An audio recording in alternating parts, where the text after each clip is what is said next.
America Iran সম্পর্ক আবার বেশ উত্তপ্ত। আর এবারের কারণটা বেশ গুরুতর মনে হচ্ছে। একটা মার্কিন সামরিক হামলা। আমাদের হাতে যে বিভিন্ন সূত্র, নোটস এগুলো আছে, সেগুলো একটু ঘেঁটে আজ বোঝার চেষ্টা করব কি ঘটল আসলে, কেন ঘটল, আর এর পরে কি হতে পারে। হ্যাঁ, এই যে সূত্রগুলো আমরা দেখছি, এখানে কিন্তু শুধু এই রিসেন্ট হামলার খবরটাই নেই।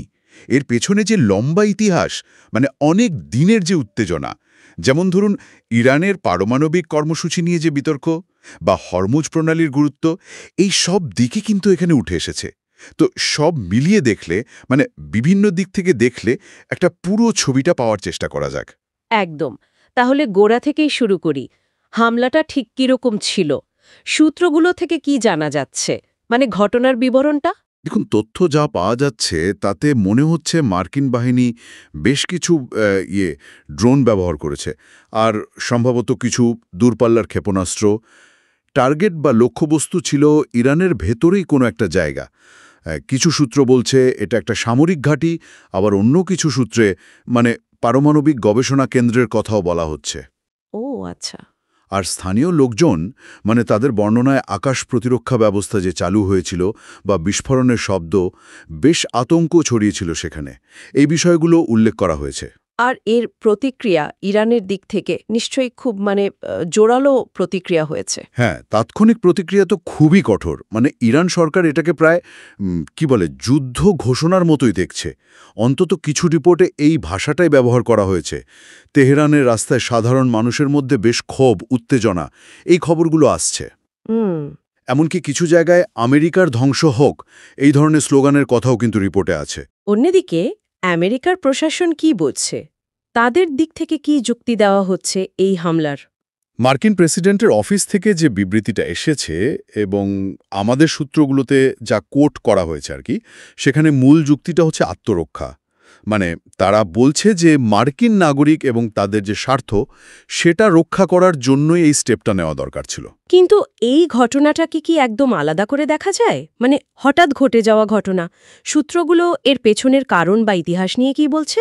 না, একদমই বিচ্ছিন্ন ঘটনা নয় এটা।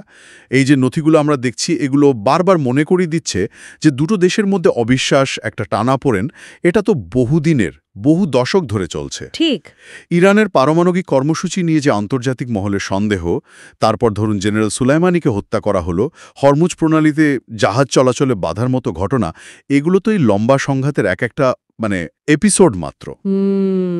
আসলে ব্যাপারটা হচ্ছে, এটা শুধু আমেরিকা ইরানের বিষয় না, পুরো অঞ্চলের যে ভূরাজনীতি, সেটাও এর সঙ্গে ভীষণভাবে জড়িত।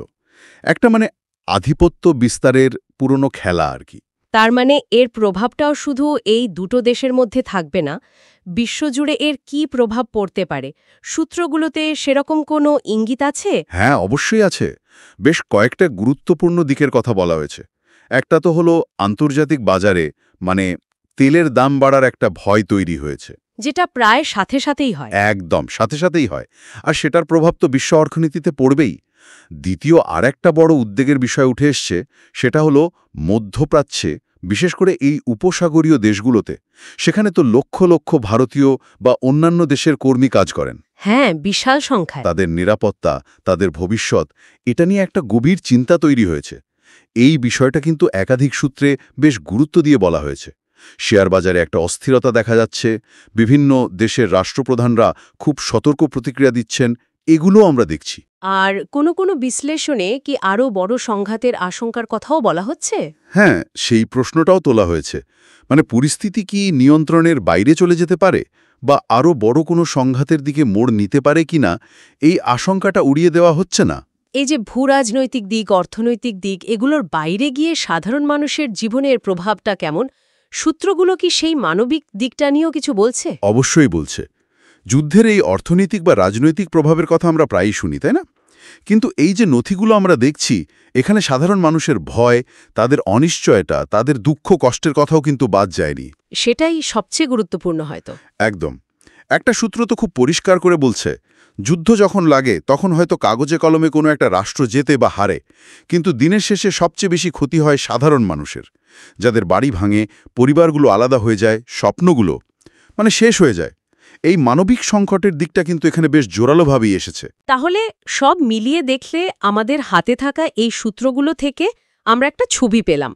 সাম্প্রতিক মার্কিন হামলার ঘটনাটা দেখলাম, এর পেছনে যে দীর্ঘদিনের জটিল ইতিহাস আছে সেটাও বুঝলাম, তাৎক্ষণিক আন্তর্জাতিক প্রতিক্রিয়া আর এর যে সম্ভাব্য বৈশ্বিক প্রভাব, বিশেষ করে মানবিক প্রভাব, সেটাও উঠে এলো। হ্যাঁ, এবং এই পুরো আলোচনার শেষে একটা মৌলিক প্রশ্ন কিন্তু থেকেই যাচ্ছে, বুঝলেন, যেটা এই সূত্রগুলো আমাদের মনে করিয়ে দিচ্ছে যে এই যে সংঘাতের চক্র, এটা কি চলতেই থাকবে? শান্তি প্রতিষ্ঠা করাটা কি আসলেই এতটাই কঠিন?